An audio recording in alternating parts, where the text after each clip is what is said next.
Happy Monday. It's November 30th, 2020, and I wanted to talk a little bit about charity today. I certainly have been a benefactor of people's generosity and greatly appreciative of that. More so for the kindness and the love and support than what the money represented. But nonetheless, it was people's saved money um, or their willingness to sacrifice to provide for me and my family at that time. And that's a beautiful thing and greatly appreciated. But the fact is, we have some struggles in this country right now, as we know, through food banks. Food banks are struggling to meet the demand. And we're talking about some of the richest parts of the country, richest parts of the world, meaning, the United States, Orange County, California. They've had to double up on the amount of meals that they're providing, the amount of families that they're serving. That's happening right now. And some of these food banks have been able to meet the demand through some of the government programs. We know government doesn't produce anything, so they're really giving away our ability, our charity, but putting it on our backs because they don't have the money. They don't have excess food themselves. But I did want to, what it did was it made me think about a book that I love. It's called The Pension Idea. And there's, at the beginning, a little story about charity. And one of the sections in the first chapter is called False Charity of Government. And I wanted to read a little bit about this idea, just to share that with you. But understand that that's what we're doing, is we keep looking to the government for our survival. And what they've done is they've taken our power. We've allowed them to take our power, meaning when they tax us at whatever rate they want to tax us, when they want to create more money, which is another very sneaky way of taxing the population by diminishing the value of each dollar. That's a serious taxation. I was having a conversation, I'll jump a little bit, yesterday with a woman who wanted to know more about what I do. And I went through the paces a little bit. And then she said, well, I have a financial husband and she's not married. And she says, in other words, he's my financial advisor and I trust him thoroughly. And I understand that. Okay. And I'm not saying you shouldn't trust him. He can be conservative. He's aligned with some of your goals. But she said, I knew when the market went down in March of 2020 that it would come back, that I'm in it for the long haul. She's 50 years old, so she feels like she has time for it to bounce back.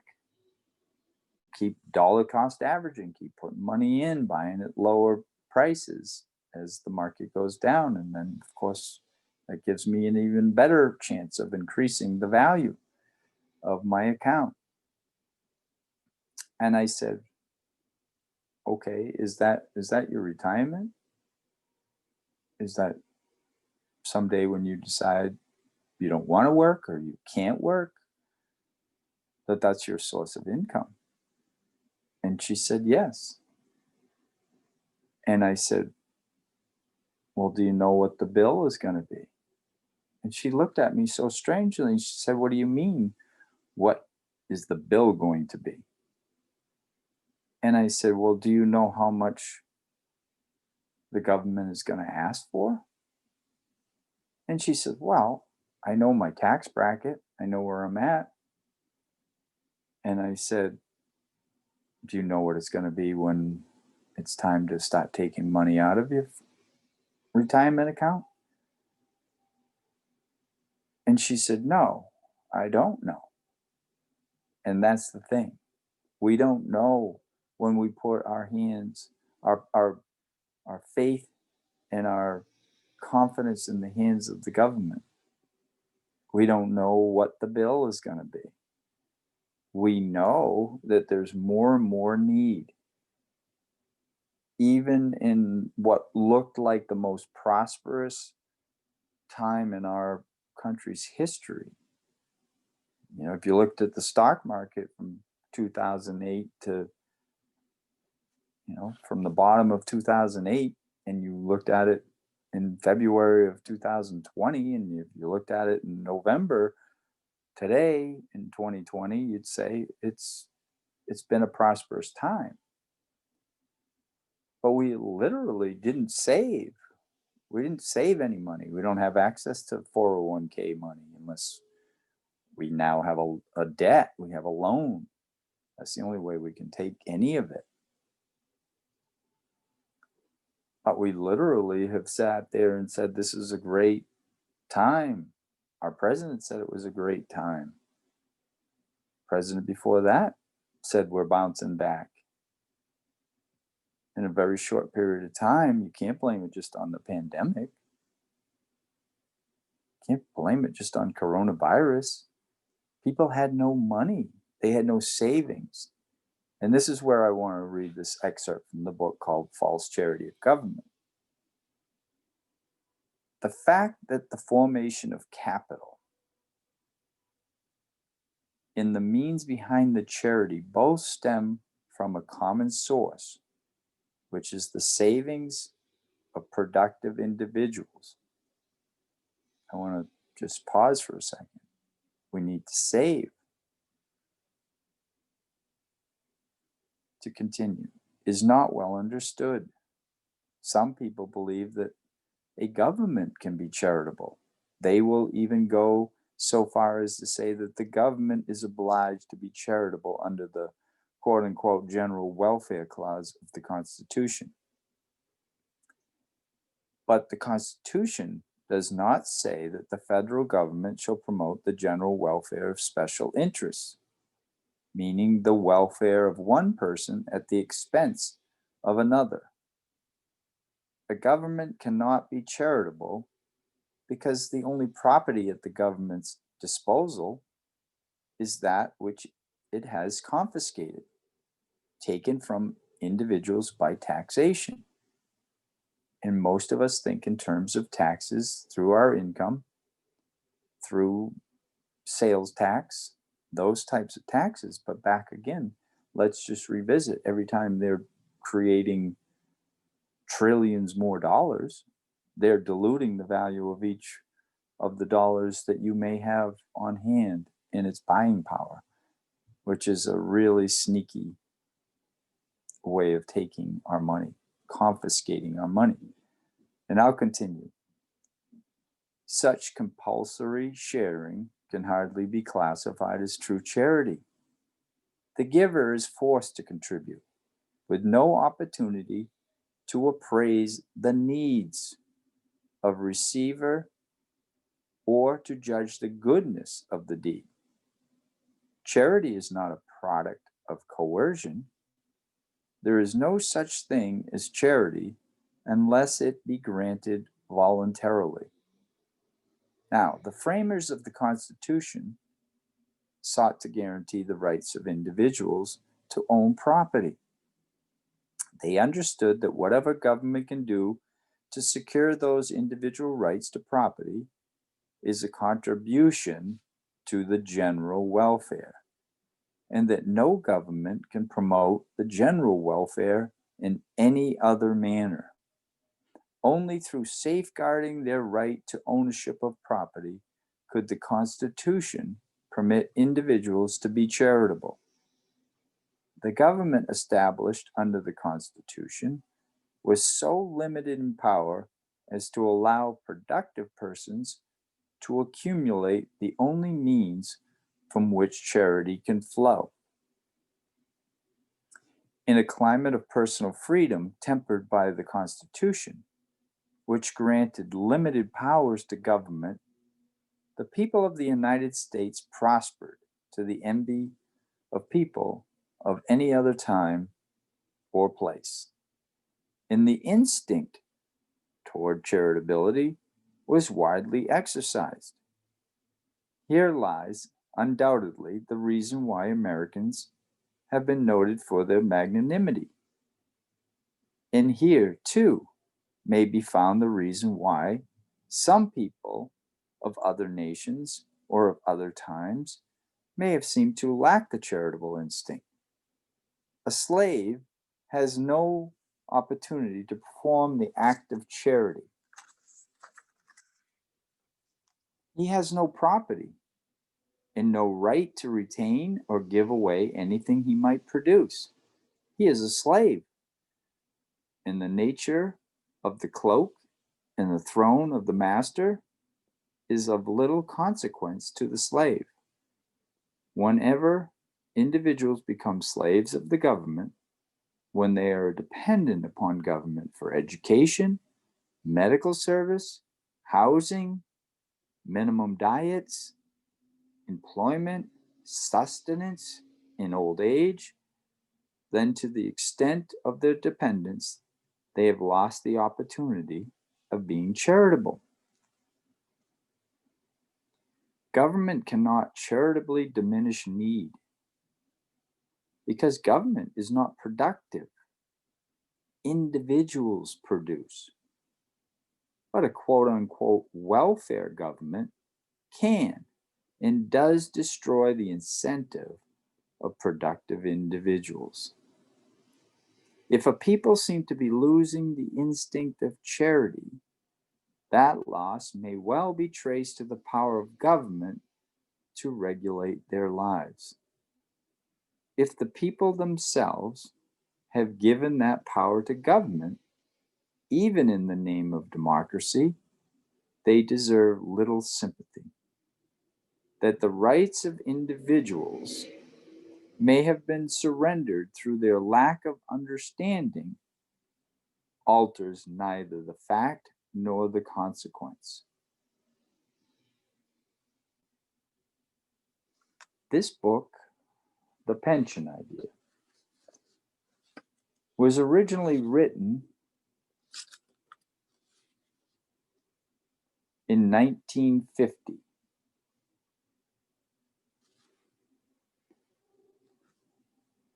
This holds true today.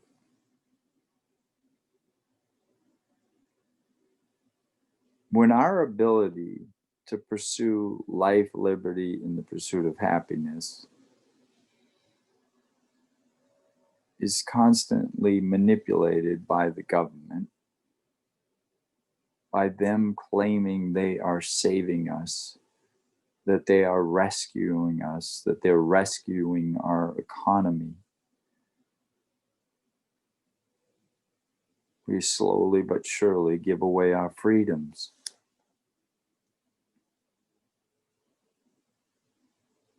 It isn't the government's job to step in and try to help these food banks. If we were not constantly losing the value of our currency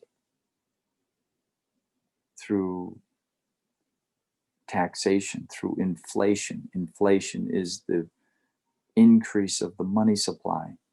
And we've been doing that in a big way for a long time. But we've done it in a humongous way in the year 2020. And the only way to keep it going is to keep doing that, to keep secretly taxing us through inflation, which leaves us as gamblers thinking we can't just accumulate money. We have to gamble it in the market, in the stock market. Most people think that they either have to put it in the stock market or they have to put it in the real estate market. We know that both of those can take real big hits.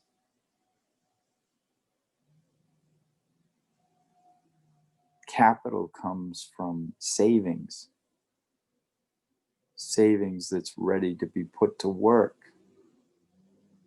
in production,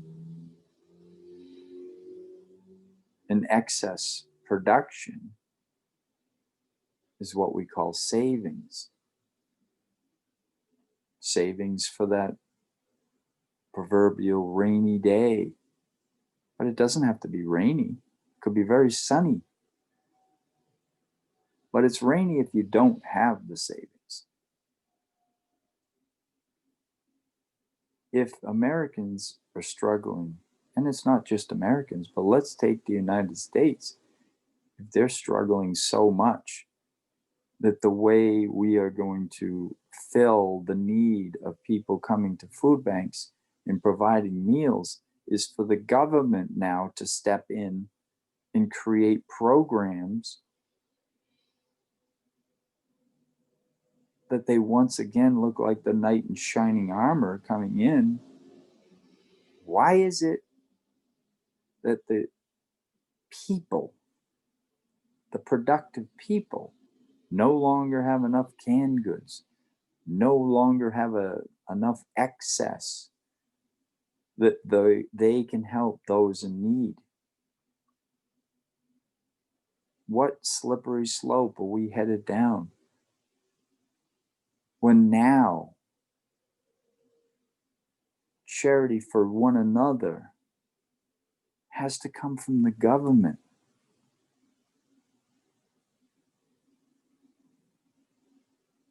I beg you to consider the fact our monetary system, the ability for the Federal Reserve to at any time increase the money supply at their whim in the guise or disguise as charity, as saving the day.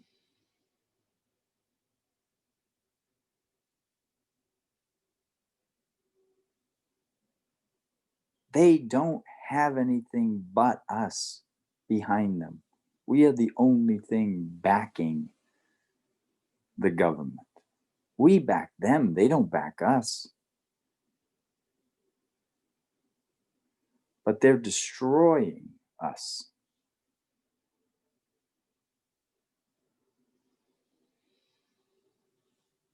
There is another way.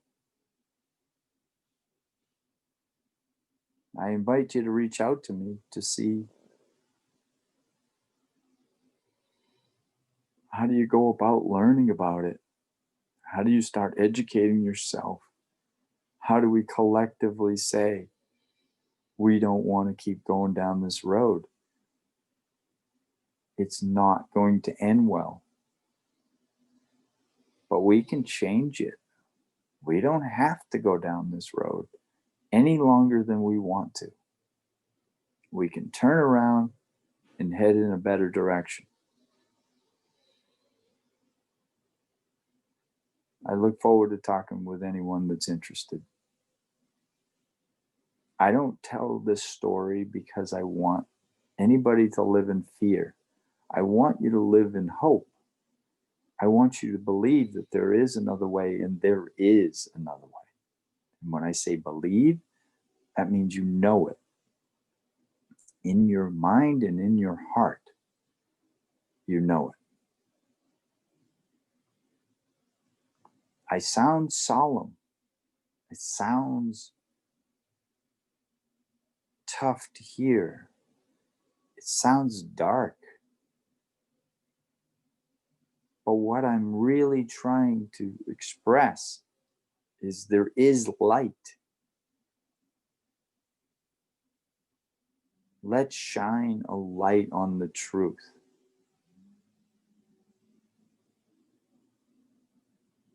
Have a great day. Hope to talk with you.